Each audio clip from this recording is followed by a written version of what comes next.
Castel cherchait une appellation un peu prestigieuse pour compléter l'ensemble des châteaux et domaines Castel.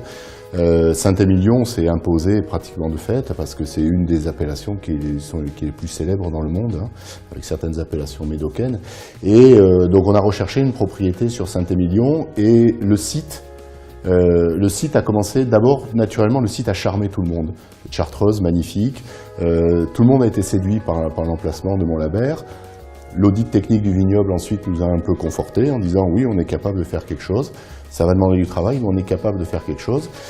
Les deux étant d'accord, on s'est décidé pour Château Montlabert. Montlabert, c'est évidemment un terroir et c'est évidemment un encépagement. On a un encépagement assez classique de Saint-Émilion, 80% de Merlot, 20% de Cabernet Franc. Un terroir qui est assez typique de cet endroit de Saint-Émilion, qui est le bas de coteau de Saint-Émilion, avec une zone un peu sableuse sur le dessus et des argiles en dessous. L'intérêt, c'est d'aller chercher les argiles, d'aller trouver la puissance. La vigne va trouver sa puissance quand on va descendre chercher les argiles. Et à ce moment-là, on s'est aperçu que notamment les Cabernet Franc trouvaient un véritable intérêt dans ce terroir de Montlabert. Donc, tout doucement, parce qu'il ne faut pas tout casser dans une propriété de Saint-Émilion de 12 hectares et demi. Tout doucement, on augmente un petit peu la part de Cabernet Franc qui va rentrer dans l'assemblage de Château Montlabert.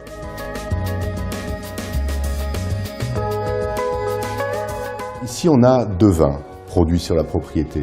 Château Montlabert, qui est le premier vin, et La Croix Montlabert, qui est le second vin.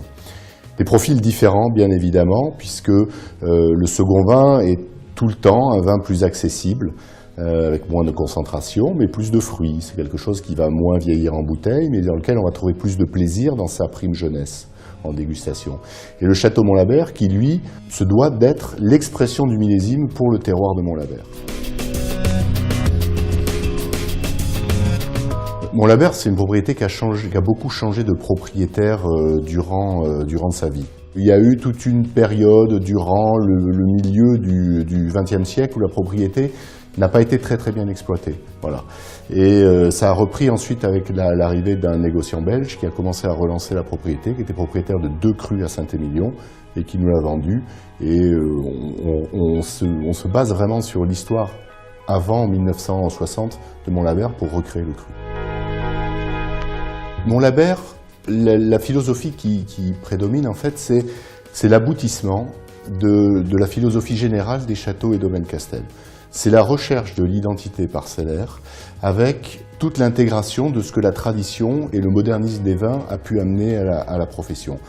On recherche à la fois un côté très moderne, très gourmand, très technique, mais aussi une expression parcellaire.